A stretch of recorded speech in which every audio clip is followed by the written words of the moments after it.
From the Aishin Broadcast Studio, it's the Executive Spotlight.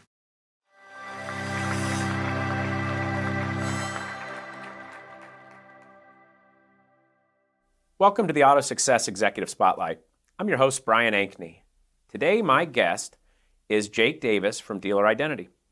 Welcome, Jake. Hi, pleasure to be here. Let's get started with a little bit about you. Can you just tell us a little bit about yourself and the career path that led you to where you are today? Yeah, well, for me, a lot of it's been based off of the fact that I'm working with my dad right now. You know, when I was in college, I was studying to be an engineer, got a bachelor's in electrical engineering, and out of college, I was doing some other work with digital marketing, and then there was a role that I could help my dad with in our other company, Volley, and we'll get into exactly what we do with Dealer Identity, but there was a need that we were solving with this service, and I kind of became the subject matter expert on it, and so I started running this program for our company, and here we are today. You know, there's a lot of things I want to cover about what you do today, so I'm going to dive right in. What percentage, from your experience, what percentage of dealership phone numbers are flagged as spam, and what does that really mean to their business? Well, really, if we can even back up a second, I'd say it's really important for a dealer or anyone watching to understand why their numbers are coming up as spam. Really, to answer your question, it's about 30%. About 30% of a dealership's phone numbers, when they dial out to their customers, are coming up as spam. And the reason that they're being flagged as spam is because the carriers have new obligations to the FCC and to Congress through the Trace Act from 2019, and ultimately they just don't want to get sued. But the FCC has determined that the carriers do not have an obligation to connect the dealer's calls with their customers. The carrier's obligation is to protect their customers from unwanted communication. And so they've kind of taken that and run with it, and they've implemented these new guidelines and algorithms that are analyzing all of these calls, and it's about 30%. 30% of a dealer's calls are being flagged as spam. So is that just like a flag that shows me on my phone that it could be potentially spam, or does that mean that the phone call is actually not going to get to me? Well, that's a great question because it could be either or. So the carriers have two different types of labels that they use to label a negative call, or what they have determined to be a negative call, because obviously the dealers aren't making bad calls, they're just being flagged as such. So if the dealer has you flagged as spam, then they think that you are a potentially unwanted call. That's why the label on your phone says potential spam. You know, we've all gotten potential spam, or it could be scam likely, or spam risk, or something like that. They all mean the same thing. It doesn't mean you're an illegal call. The call does connect, but it has that label. And again, those are for potentially unwanted calls. If the carriers have determined that you are an illegal caller making an illegal call, then depending on the carrier, it may not connect. And that's something that dealers don't really have any good visibility on. And frankly, any business does. It's not just dealers and the automotive industry, but they make it really hard to track that stuff. Wow. So you're saying that it's the carriers that are flagging dealerships' phone numbers as potential spam, and how do they determine that? Like what decision criteria are they using to potentially flag your call? It's the carriers, yes, but even more than that, each of the carriers has an exclusive, they call them their analytics partner, their analytics engine. They have an exclusive partner who runs algorithms that analyze every single call that hits their network to determine if they want to let this call go through, if they want to label this call, and what have you. So they're looking at everything relating to your calling history. They also take customer feedback into account here. If you call your carrier, or you can also file a complaint with the FCC directly about a phone number, that can get you flagged as the one making the calls if you have too many consumer complaints. But the majority of it is the algorithms that the carriers have analyzing calls, and they're looking at everything relating to your calling history, how many calls you're making in a day, is it the same as it was last week, how long are the calls? Are you leaving voicemails? Were you leaving voicemails yesterday? I mean, really every single thing, trying to determine what a consistent traffic pattern is for this number. And it's really hard because I mean, you're just going about your business, making legitimate business calls, and the carriers have picked that up. Yeah, I mean, I'd say probably every dealership in the United States has a big uptick in phone calls the last week of the month, right? So that would probably, is that a potential red flag? Well, it's really interesting because we also have the ability to check a number before we start working with the dealer. We can check to see if their numbers are clean or not. And we run these numbers and through the system, and I see phone numbers that have made one phone call in the last 30 days, and that one call came up as spam. Wow. I see numbers that have made 10,000 calls, and it's not flagged on any carrier. And I see numbers that have made 2,000 and they're flagged. So, I wish I could say, if a dealer does this, they won't come up as spam, on their own. But it's really not that simple. You mentioned it earlier in the interview about how each carrier has their own partner that is determining through algorithms which numbers should potentially be marked as spam. So if every carrier has a different partner and there's all these carriers out there, like you mentioned checking the numbers, like how many places do you have to go to look to see if the number's going to, get flagged or not?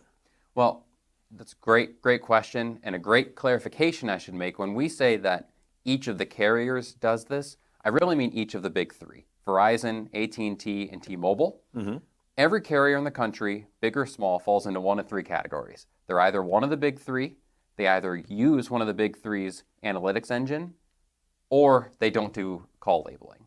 So by verifying that you're not coming up dirty on any of the big three, that's how you check. Because some of the little ones like US Cellular or something like that, they'll use the analytics of one of the big three. I gotcha. So, I mean, the telephone is one of the number one ways that we communicate today, and that's pretty darn important to any retail business. I mean, for a car dealership to not know that they're going to be able to communicate with their customers is kind of a big deal. Like, what can they do about it? It's a huge deal because it's not just the infrastructure and the effort they're putting into it. It's also the people and the labor and the cost that's associated with a phone call. We all know it, but your agents are your most valuable and expensive asset that you have. Mm-hmm. They're making these phone calls, and it's you want to make sure that those calls are connecting, right? Yeah. So, it's pretty tough on your own trying to solve this. The first thing you need to do is establish if you have a problem. So I would get synced up with a vendor, with a company who can check your numbers live against all of the carriers and give you a report so you know how your numbers are doing. Or alternatively, if you want to do it on your own completely, you got to do test calls. You need to do a test call from every single number that you have because, like I said, you can make one call and that can come up as spam. But you need to do test calls from all of your numbers 3 times, one on Verizon, AT&T, and T-Mobile. So you need to test them 3 times. And really, you need to do them at least once a week, probably more than that, because it can be spam today, not tomorrow, spam on AT&T tomorrow. They're constantly changing. Wow. But yeah, you want to do test calls, and then from there, if you know you have a problem, it's pretty tough. You ask me, what can you do about it? There are some free databases that the carriers and their partners have made available. As per the Trace Act, the carriers had to provide a place where businesses could submit their numbers. Now, that if you notice, I didn't say that they have to keep a record of it, keep a database, clean them up after you submit them. That's really all they have to do. There is a database. So then they did put out this database called the Free Caller Registry, where a business or a third party can go and submit numbers for this business and say, these are my phone numbers. It's supposed to go to the carriers. I mean, sometimes they do something with it, maybe about 30% of the time, 20% of the time, you can see a potential label, but they don't keep it clean. They don't keep a record of it, and you're going to get flagged again in the future. But really, the first step is identifying if you have a problem. and then maybe you want to try the free caller registry or some other of the free resources. If you want to really solve this problem, you need to find a vendor who can go above the free databases, who has an actual relationship with the carriers. I liken it to the last year they rolled out, you can pay $8 for a Twitter stamp, right? Twitter verification, so you get your tweet seen. I liken it to that. The carriers want to know that you are a legitimate caller. They want to know that this is a legitimate business, making legitimate calls. This is why they're calling, and these are their phone numbers. So if you really want to solve this, you need to work with a company who can verify that your business is a legitimate business, making legitimate calls for these reasons, and has not just the relationship with the carriers that they can vet and provide the stamp, if you will, but then also register all of your phone numbers under that verified entity to keep those numbers clean, register them with the carrier's algorithms so that they're going to let the calls go through without being labeled. That is really the true way to solve this. It is an active service, of course. If you want to make sure that you're staying clean, it's pretty tough. In some ways, it's pretty hard to know that 15 years ago, maybe even 6 years ago, you could make a phone call and trust it was being delivered. But nowadays, the carriers want to see proof that you're a legitimate business making legitimate calls. Wow. And really, because they don't want to get in trouble. The carriers now have new obligations themselves to the government. So they have been determined that it's their responsibility to protect their customers, and that's really where they're coming at it. So they would much rather err on the side of flagging too many numbers as opposed to not flagging enough, because their liability exists if they deliver the calls they shouldn't be delivering, not if they block some that they shouldn't be blocking. You're 100% correct. Wow. Presented from the Ishin Broadcast Studio at Babcock's Media. Now, I've heard people bring up the term number swapping. What is that, and does it work? Well, the name is kind of in the question. Number swapping out the phone number. There's a lot of tricks that people try to do to combat this without going through the steps to verify their entity and verify their phone numbers properly. And one of them that you see it comes up a lot, is where a vendor will, maybe they have a tool to detect if a number has gone bad, maybe they're running them live, or maybe they just do test calls or wait for feedback from the customer. But if they know that a number has been flagged as spam or fraud, then they will swap out the phone number. That's number swapping. It's really not a good solution to try to prevent spam and fraud, and there's a few reasons. Firstly, it can aggravate your customers if you keep swapping out your phone numbers. Maybe they save a phone number. I mean, you don't want to be aggravating your customers. But the main reason that it's a bad idea is because it doesn't actually solve the problem. Because you're being labeled due to your calling habits, if you get a new phone number, you're going to have the same calling habits. That new number is just going to be flagged again. Right? Gotcha. But there's also no such thing as a new phone number. When you swap out your phone number with your vendor, they're pulling from a pool of all of the numbers that they have. They're just reassigning you a number that may have already been used and maybe already is labeled. So there's a lot of reasons that I don't recommend number swapping, but it is one of the many things that people try to do to solve this, as opposed to working with a vendor who can verify the entity and provide an actual service to monitor and fix these numbers as they come up. Another one that we see that's common is that the vendor will just submit the numbers to the free caller registry on behalf of the dealer, and we protect them against spam.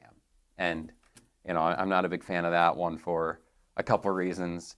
But we can, like I said, the free caller registry doesn't really work 100% of the time. It's a low percentage of the time that it can remove a label, and it's certainly not long term. So those are the couple big strategies we see people try. Well, I'd like to talk a little bit about your strategy. In particular, I kind of want to know what it looks like. Like how many numbers are you monitoring? How many do you see that get flagged from time to time? And then, like, what do you do about it? Like, what does that process look like? We monitor currently about 50,000 phone numbers, and keep in mind, again, it's different for each carrier. So when I say 50,000 phone numbers, it's actually about 150, because you have to check a number 3 times, right? Yeah. So it's about 50,000 phone numbers though, and only this week, only about, I think it's 7 phone numbers I checked, only 7 numbers came up as spam, and we had to fix them this week.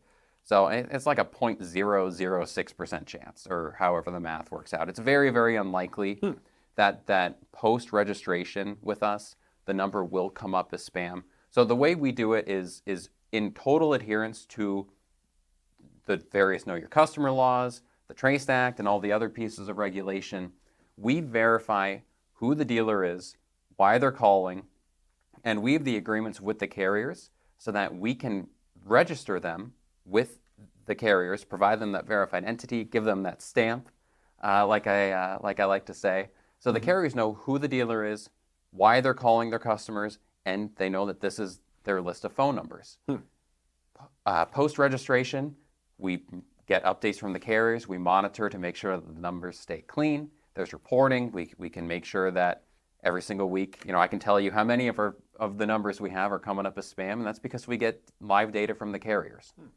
If anything comes up, the dealer can log in. They can get a weekly report emailed to them, but really, my team's monitoring it. We monitor the current reputation of all of the phone numbers we have, and if anything comes up for any reason, we see that, we're alerted, and we call it remediation. We then remediate the phone number to make sure that it's clean. Again, and the carriers, we have the agreements that they remove the labels in about a day. Oh, wow. So you don't have to change the number. And so if I've saved your number, then, even if that number is like the 0.006% or whatever that comes up flagged, you fix it in a day, and I don't have to change the number I have for your business. Absolutely. And I would recommend that any dealer who has invested so much in their telephone strategy, get your phone numbers. Unless something catastrophic has happened, don't change your phone numbers. Put a strategy in place to protect them, to make sure that they stay clean, so your customers can save your phone number, can know who's calling, and know that you are a trusted caller. Great. Well, let's talk about the financial impact. Like at a dealership, if they're not monitoring it, or they're not monitoring it the right way, if they do decide that, okay, I want to have a spam-free zone in my dealership, what's the financial impact to their business that you normally see? This is great because we've analyzed 11 dealers. We put together this study that not just dealers, but dealer groups. And so all of these customers, some of them knew they had a problem before, and some of them didn't, to your point, if you're monitoring it or not.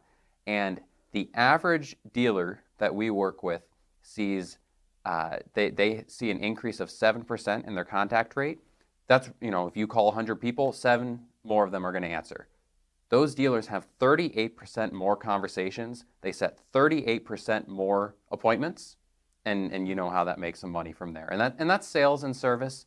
Our average customer setting, reaching 38% more customers, having 38% more conversations, setting 38% more appointments, and really their agents are doing as good a job as they always do. They're converting, they're setting appointments. We're just giving them more at bats because we're helping them to get more people to answer. Wow. My mind instantly took me to sales. Like if you're trying to follow up with somebody and have them come in, or you let them know that you found the car you were looking for. My mind instantly went to sales, but I didn't even think about service. If I'm a service writer and your car's up on a lift and you don't take my phone call, now a technician takes it off the lift, takes it outside, and then brings another car in. Like, think about how much wasted time there must be in service if you can't reach your customer. Absolutely. There's status checks and other reasons that they're trying to reach the customers day of. But even more than that, they're running recall campaigns and due for service campaigns, and all the reasons that they have their advisors or BDC agent reaching out to their customers on the day-to-day, trying to set service appointments, and then of course sales. That's always, dealers want to make sure that these valuable leads that they pay for, we've talked to a lot of dealers that they seem to spend about $100, very, very conservative, about $100 per callable lead for sales. Someone comes in through their website. That's a lot of money you're throwing away if you're never going to have a chance to reach them because you're being flagged as spam. So, wow. To me, it's pretty imperative that if I were the dealer spending as much money on my phone system, my employees to be doing the dialing. I'd want to make sure that those calls are reaching the customers. Yeah, well, I mean, if you think about it from a dealer group perspective, I mean, just 1,000 leads, if you can get me in, 7% more people will answer and 38% more will have a conversation, at $100 a lead, we're talking about some pretty big numbers there. We're talking about some very big numbers. So those 11 dealer groups that we took their data and did a study on, their average contact rate before working with us was 18%. So you call you said 1,000, you call 1,000 of them, 180 of them are going to answer. Post launching, you call 1,000 of them, 250 of them are going to answer. Again, wow. that's a 38% increase. Wow. So I mean the numbers really don't lie, and it makes sense because I don't pick up a number, I don't pick up a call if it says potential spam. Do you? No. I mean, I guess occasionally I might if I'm not busy, but how often are people not busy, right? We're all busy, and we want to make it easy for our customers to pick up our calls. Great. Jake, is there anything more you'd like to share with our audience today? Really, the hard thing about this is that it's still so new to not just the automotive industry, but I guess the telephone is new to being labeled and having these restrictions in place. There's a lot of folks who will sign up with their phone system and they say that they're protecting against spam and labels, and a lot of times we see that they're swapping phone numbers for them, or they're submitting to the free caller registry. And even if that does work, which it doesn't the large percentage of the time, but the couple times it does, well, it takes about 2 weeks, and then you're going to get flagged again. So the big thing that I'd say for anyone who's concerned that they have a problem with their numbers being labeled is if you have a provider who says they're doing this, ask them to show you how. Are they remediating? Do they have a way to monitor phone numbers? If they can remediate, how quickly can they remediate? Is it taking them weeks and weeks to get a number cleaned if it's being labeled? I mean, if you have a vendor who actually has the partnership with the carriers, has the integrations with their algorithms, it should take them a couple weeks to get installed because the carriers take a couple weeks to approve a new phone number. And then from then on out, they should be able to pull a number live and see how it's doing. They should be able to remediate a phone number and get a label removed in a day and a half. And if that's not what you're seeing, then there's just a lot of bad information out there. And I hope that anyone listening and takes the time to check to make sure that the numbers are being protected. Well, thanks for coming today, Jake. I learned a lot. Absolutely. Thanks so much for having me. And thank you for taking the time to join us for this AutoSuccess Executive Spotlight. I'm your host, Brian Ankney. Today, my guest has been Jake Davis from Dealer Identity. We hope to see you again on a future episode. This one's Over the Curb and Burning Gas.